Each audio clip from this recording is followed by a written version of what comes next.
Hi, everybody. Today is October 13th, 2020, and I just wanted to check in, see how everybody is doing. Again, this video is intended for the participants in my time management class. However, even if you're not taking that course and you'd like to watch that video, you're more than welcome to do that.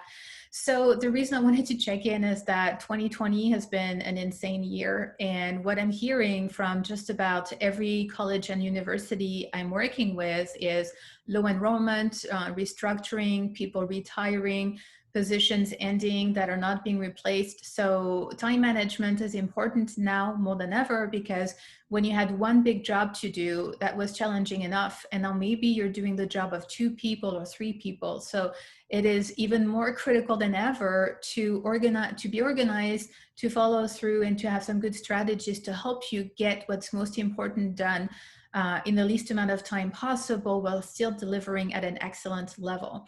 So what I wanted to add today to the course is, you know how in the course I always explain how the key to time management is for you to be in charge of your decisions, of what you'll do, what you won't do. Obviously, there's a lot of information there about boundaries with other people, structures, systems, self-discipline. One element that is not in the course that I want to make sure that you start doing immediately actually is create a do not do list. So it's basically, I was going to say like a to-do list, but it's the exact opposite. What you put on your do not do list are things you just won't do. And it's going to help you a lot in making decisions, in choosing how to spend your time, and also in how you're responding to people. So you might think, what do you mean I don't do that type of list? What a do not do list? Well, when you've been implementing what is in the course and seeing where you're struggling, where you're tempted to do something else, it really helps to have a list of things you simply will not do again. If it's a little too blurry, let me share some examples with you. So for example, anybody who's familiar with my work knows that even though I care tremendously about people, I'm very generous, I do not agree to a meeting or even a phone call if I don't know what this is about. I will not say yes to a meeting if I don't understand what is the purpose. So whoever it is, no matter how impressive their job title is, if they want a meeting with me, they do need to invest 10 or 20 seconds of their lives telling me what the goal is, really what the agenda is going to be, what we're here to accomplish. If I don't know why I'm getting on a call or a meeting, I just don't do that. So that's plain and simple. That's pretty easy. I have also quite a few things that I won't do related to the concept of teach somebody to fish, don't give them the fish. So if somebody really needs to learn to be more resourceful and self-reliant, but they are trying to push my boundaries and try to make me do things that's their job or their responsibility, or for whatever reason, it's really not my place, but are trying to push. I help them learn how to do it themselves, but I don't reward the kind of behavior that forces me to mess up my schedule and to no longer be able to handle my day the day I was planning to, because really it doesn't help anybody.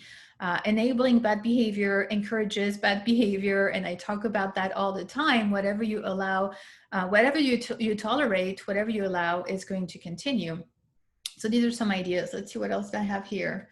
Something came up with a client who's really great, and she's an extrovert. She loves to talk, and she was telling me how hard it is for her to go straight to the point when she has a meeting, to be primarily focused on business without establishing that human connection, because she really likes to chit chat and talk about other things.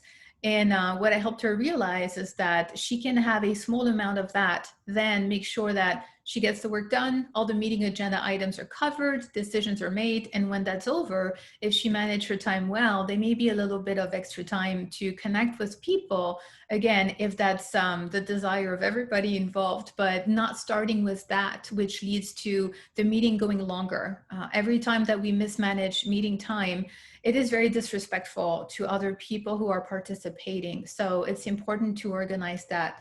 So in terms of don't do, it would be, if you want to chit chat, yes, but only when the purpose of the meeting is done and there's some extra time. Let's see, I think I'm going to stop here with examples, because I have a tendency to make videos that are too long. I'm sure some of you prefer short ones. So you get my point. create a do not do list. These are the things you will not do under any circumstances, things you have to stop doing. For some of you, it might be related to interruptions, distractions. It can be around procrastination. It can be around social media, just not necessarily making the best decisions for how you spend your time. If you're struggling with self-discipline, go to Module 5. Module 5 will help you with all that. So I think this is it for today. Again, why is this critically important? Because the only way that you can truly manage your time and become a better leader is to be intentional, it's to be strategic, and it's to also put more time and effort into planning and creating, well, just knowing where you're going and not being reactive, being much more proactive. But how can you make time to be proactive if you're putting out fires all day long? So always start with what can you stop doing? What can you remove? What can you simplify? Create some free time, and then you'll use that free time for organization. And trust me, your life will get much, much, much, much better.